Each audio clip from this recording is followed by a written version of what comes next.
let's see if I can get this right. It's the Pull Apart Cheap Jeep Challenge Bleepinjeep VS Busted Knuckle, brought to you by Tekton Tools. Yes, I got it. In this competition, the rules are made up and the points don't matter, or maybe the points don't matter and the rules are made up. Either way, let's keep it simple. Woo! Busted Knuckle and I both have a $5,000 budget. We're gonna buy a ZJ and a Cherokee, compete with them stock, then go back to the drawing board, build them up, and compete with them again after they've been built. It's gonna be an awesome 4 series from each of us. Let's get started. Oh man, fun. Why did I decide to build a ZJ again? Oh yeah? Oh. Take that.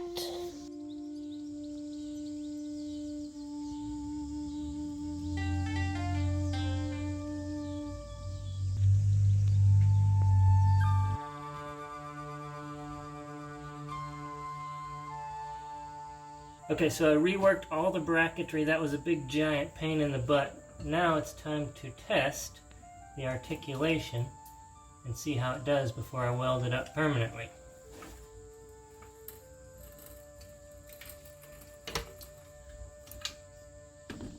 My only concern is that the tire might be really close to the inner fender there, and that rock rail that I made, I might have to cut some of this out by the door because we've got 35-inch tires to go on this monster.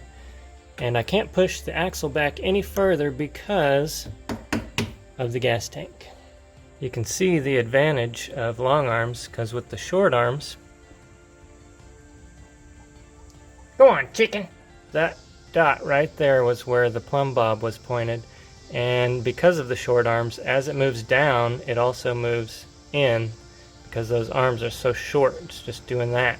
If you had long arms, it would come down like this and not move forward so much because of the length of the arm. But once again, we're on a budget.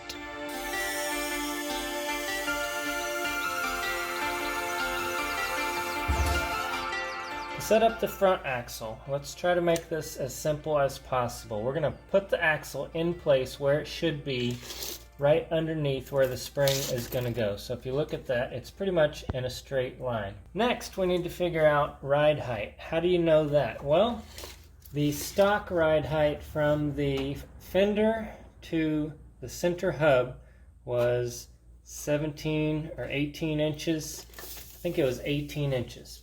We're going to add about 6 inches of lift to that. So right now I've got it set at 25 inches to the center of the hub to up here the fender. So that's ride height. Next we need to look at caster. So that means the rotation of the axle forward or back. You want this thing sitting back about 3 to 5 to 6 degrees, somewhere around there. So I've got it right now at 4.6 degrees back like this. The way you find that, take an angle finder, put it on a flat table, a level table, and then level it, put it on here, and then find 0, angle it back a little bit. Okay, we're good to go there. Now, I found a chart online for the lower control arms. It says that they need to be about 17 inches long. So that fits. We're right at 17 and a half. Now, if I want to push this axle forward any from stock, I can go ahead and make those longer too. The couple things that we need to take note. We have a 35-inch tire, so if you take 35 inches, divide that in half, you get 17 and a half. So put this here. That is going to be at 17 and a half. That's going to be where our 35-inch tire rides around like this. So imagine that flexing up, and where's that going to hit? That's what you need to think about. Another thing we need to think about, if we push the axle too far forward, our steering link needs to go from here to the pitman arm. Well, if I push that forward, what's going to happen? That's going to come back in contact on the axle. So I need to make sure, before I weld everything in place, that that doesn't contact anywhere. So these JK takeoffs are 19 3/4. And we need to get them down to 18. We'll go 18 and we'll worry about the steering later. So let's take off 1 3/4 out of this and then we'll weld it back together.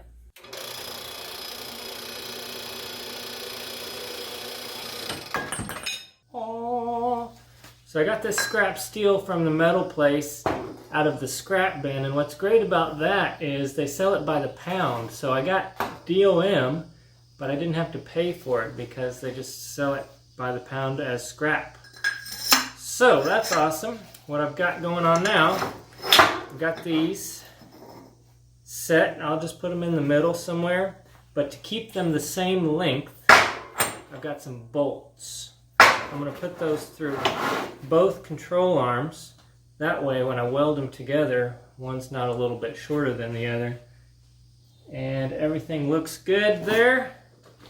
Let's go ahead and weld these suckers up. Now they're longer than they should be, but we're going to push that front axle out forward a little bit, and then we'll deal with the steering later.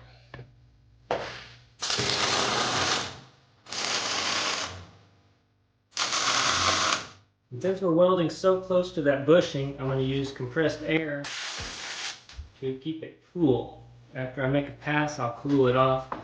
That way we don't have to take the bushing out and we don't melt the bushing.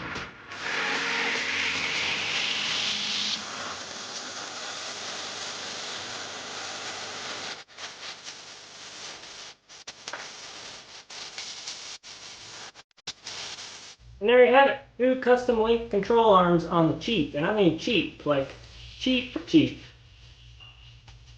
Doesn't that look so pretty? Now make sure your caster is still right. We're going to measure for the uppers. We're going to get 17 5/8 in my case. Then we're going to do the same thing with those. We're going to cut them, sleeve them, and weld them back together at the right length. And then we're going to have some awesome sauce. Oh, look at those beauts. Wow. Isn't she purty? Have you ever seen a lift kit for your shock? Since we added a lift kit to the Jeep, these shocks aren't long enough. Because we're on a budget and I don't want to buy longer shocks, what I did was I made this little bracket right here. It's going to weld in place, and now my shock will go here instead of up here, basically making it longer. Yay? Nay?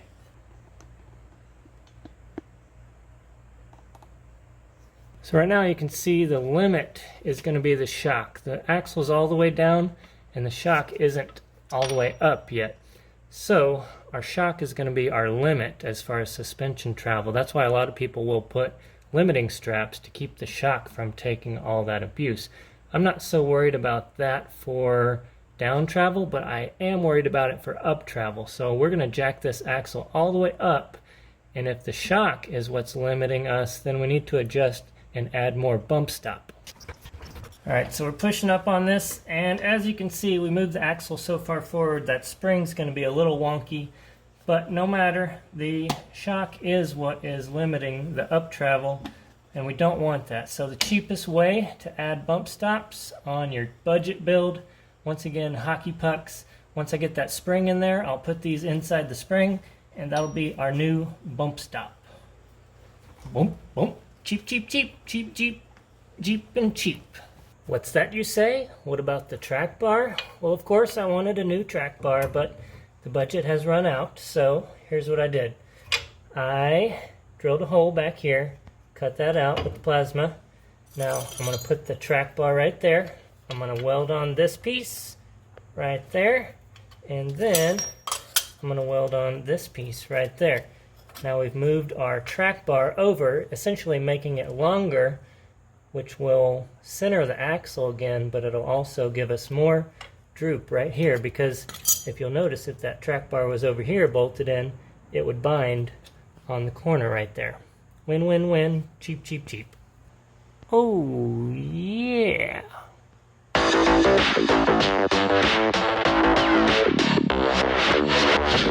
What about tires, you say? Well, we discussed it and decided to leave tires out of the budget. That way we could get both the same tire, same size, same tread. We went with BFG KM3 mud terrain tire. So Busted Knuckle and I are both going to have the same size and same tread. That way the competition will be even. As for the wheels, those are going in the budget. but we both picked up a set of race lines on sale for less than $600 for 4. So that was a steal right there. And they're both beadlocks, both race lines, so we'll be even in that regard as well.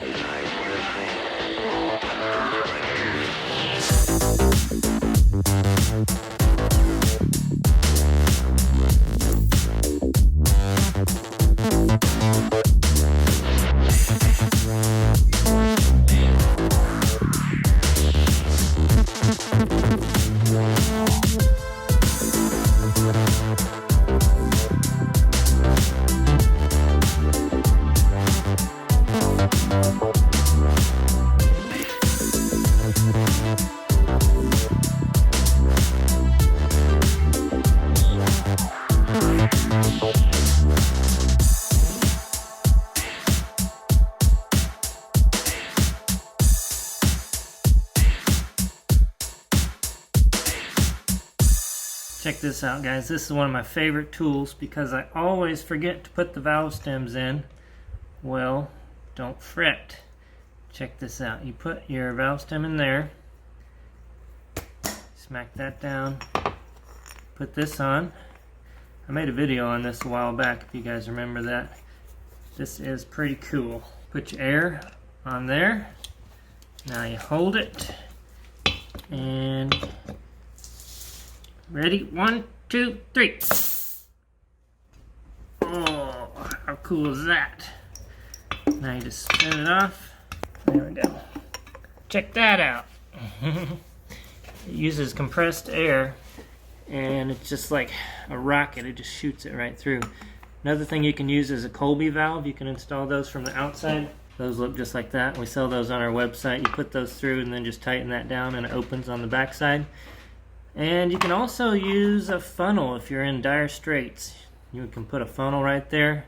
As long as you have a long rod that will attach to there, you can shove it through the funnel. Make sure that you put some lubrication on there first.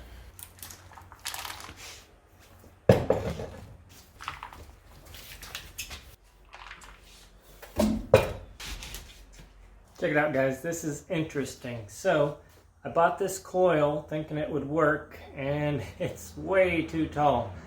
When I put it in, check the measurements, it's about 8.5 inches of lift on the rear, and that's just too much. Why did I buy the wrong spring? Well, I bought the wrong spring for one, but for two, it was $100 cheaper than the shorter spring, which is kind of weird, right? Not to worry.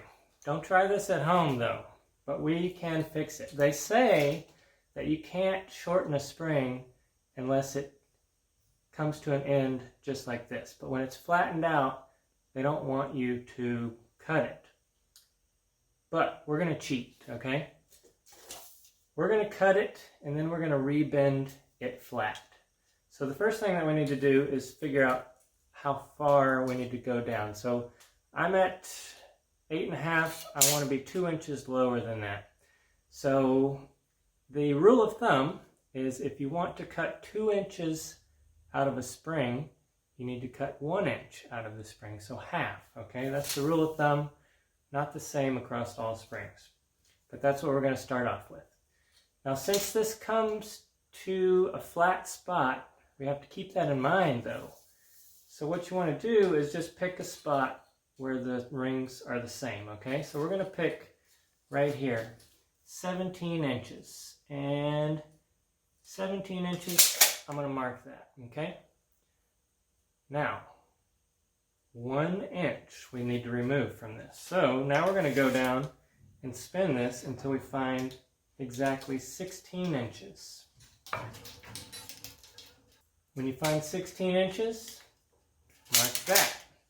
Now, I'm going to take a piece of string or whatever, and we're going to measure from this mark to this mark, and then we're going to transfer that same measurement up top here, this mark to this mark, and we're going to cut it right here. It's not even, it's about half of a spring. It's not much. The next thing I need to figure out is where I'm going to rebend it. So to do that, I'm going to put my fingers in here, and where it starts to neck down, so right about there, and then we're going to look where the coil starts, and it's about 3/4 of the way around.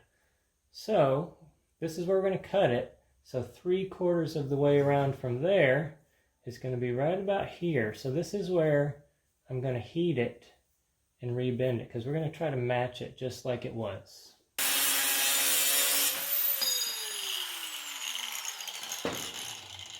So now this coil just spirals off into space, but we want it to be flat. If you remember, before I cut it, there was only about a finger length in between this coil and this coil. And so I'm going to put this clamp on here, and then we're going to heat it up and squeeze this until it's about a finger length apart here.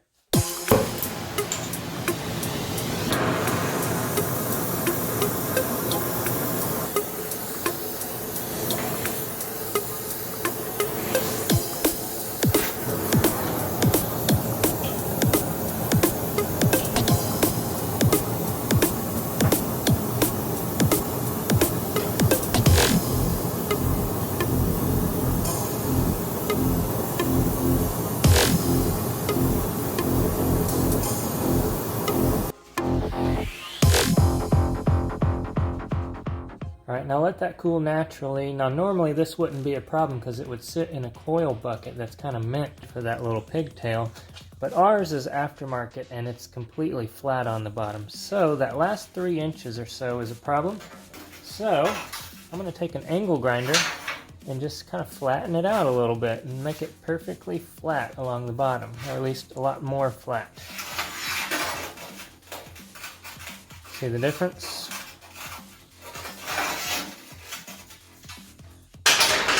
There we go. Now we've got 2 shorter coils, exactly the same length, flat bottoms. Now technically, that little section that we heated is not spring steel anymore, and it could break, but that part is all the way at the bottom. I'm not really worried about it. Let's put these back in. All right, perfect fit. Now, normally you'd want to put some kind of holder on there, but with this shock being our limiting strap here, it's never going to come out because the axle is going to be up higher than that. We've got this top piece, this bottom piece holding it in.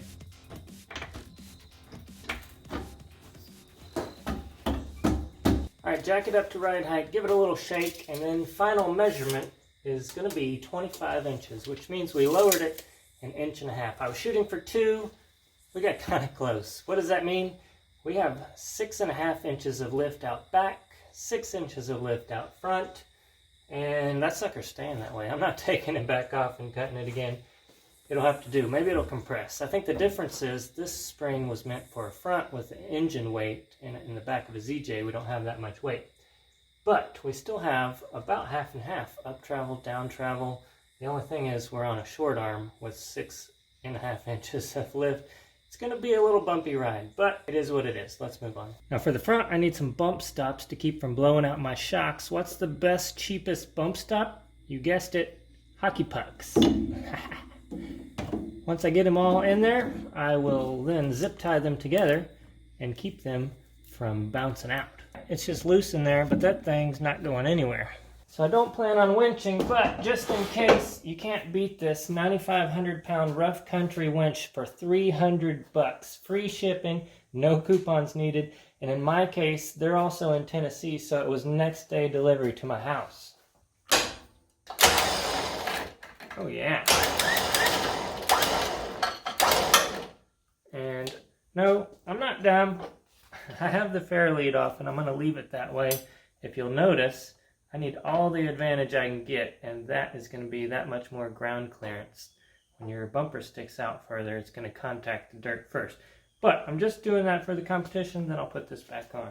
In fact, let's hook it right here for now. That way we don't even have the hook sticking out. The more ground clearance, the better advantage you have all the way around. That includes front, back, sides, rear, underneath, everything.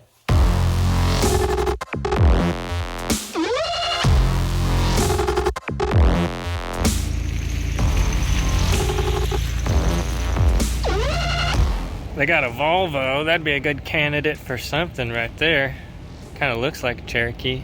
We're back here where it all began, pull apart. And today I'm looking for a muffler. The one I want online is too expensive. Don't have room for it in the budget. I need something small. I brought one tool with me today. I need an aftermarket muffler. Where should I look first? Probably something that's already been built. Like this S10 maybe? Let's take a look. Too big. How about this S10? I can actually see the muffler sticking out there. So that muffler is aftermarket. It's smaller, and that's an option, but let's keep looking. This one's pretty cool. Another S10. It's kind of janky, but it looks like it's a Flowmaster single inlet, dual outlet.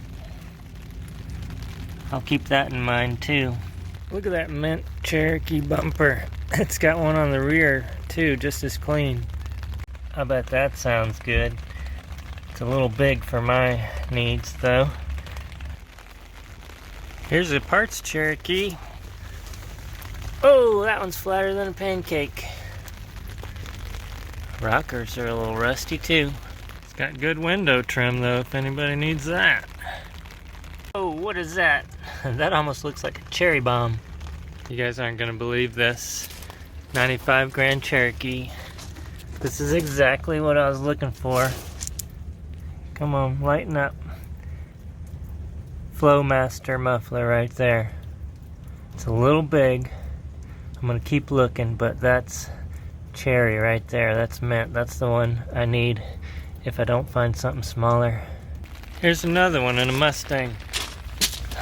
Flowmaster muffler, 8.8. Low and slow. That's what I need right there. I mean, wouldn't that be sexy? You just know this thing's got some rowdy exhaust. I was right. It's just straight piped all the way back. No muffler. Alright, I've searched the entire yard looking at every vehicle painted yellow or more than 8 stickers on the hatch. The best I could come up with was that Grand Cherokee over there, so I'm gonna go snag that.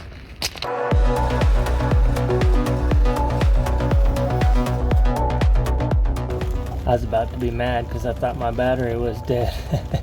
That would have been bad, right? Just FYI, mufflers that pull apart are $14. So any tire you want, 20 bucks. Can't beat that. You know what gets me every time I do this? I'm literally welding my own bunghole shut.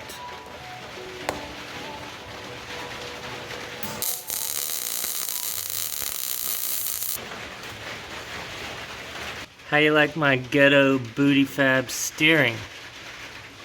Isn't that janky or what? Nice. Alright. The thing I love about these mufflers is they're super tough.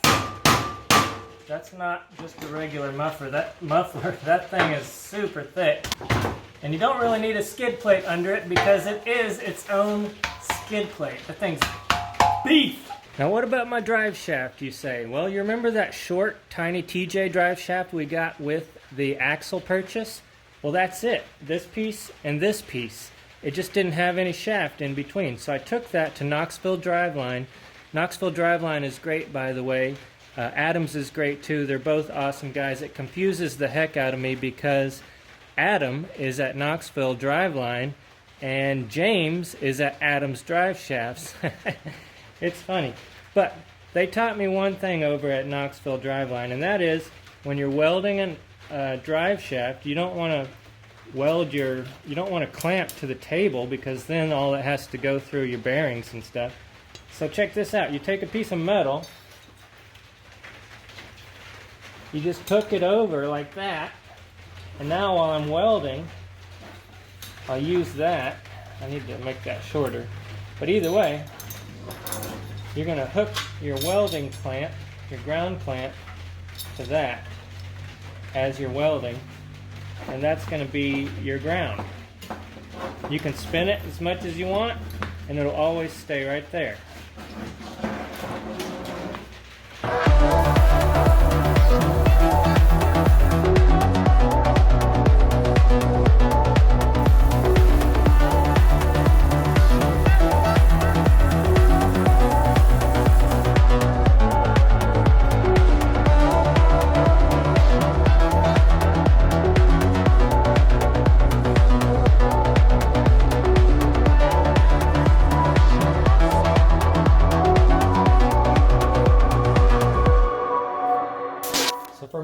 last and final, hopefully final piece of the puzzle here. I'm making a quick skid plate. I took that 1/8 inch sheet piece of it that I bought for the skid plate on the gas tank, and I'm going to make a skid plate for the oil pan, transfer case, and transmission. To do that, I got underneath with the measuring tape and just kind of measured the rough dimensions. I cut it out in the steel, and then I cut 4 holes in it, bolted it up to the cross member. It's just going to be underneath the cross member, nothing fancy. And then I went along with my paint marker and started marking where I want to cut it, where I want to bend it. When I want to bend it, I cut most of the way through with the plasma torch, and then I just take a hammer or a crescent wrench or a crescent hammer and just bend that up a little bit. And so these are going to touch on the rock rails or the frame on either side. It's going to bolt here in the middle. I'm going to put another bolt here on one of the lower control arms. The drive shaft has to go through here. The muffler is kind of over there, and hopefully everything will be protected. Now it's real flimsy. You can see how flimsy that is, and if I were going to do this on my own Jeep, I would probably do a 1/4 inch or something. But we're trying to save money here. And when you want to save money and you got thin steel, what you do to make that stronger is you do angles for one, and then you do edges like this, so more angles. When we weld this onto the edges here, and everywhere I want to weld that, I've marked kind of like this with the Sharpie or with the paint marker. When I weld that on there, that's going to make this so much beefier and stronger. And on my other cross members, you can even do like a grid pattern or something. And on the Scorpion, I got real fancy and just did like I welded these all over the place underneath, and then I capped it with another sheet of 1/8 inch, and it's made it like 1 inch thick or 1 1/4 inch thick, just super strong, almost like a bridge inside there. With a piece in my hand and bloodshot eyes, I walked to the water for a last goodbye. He begged so much, it clouded my mind. One thing's clear, the man's gotta die. Man makes right, so he said. When somebody he called held the all the doctor? keys over our head.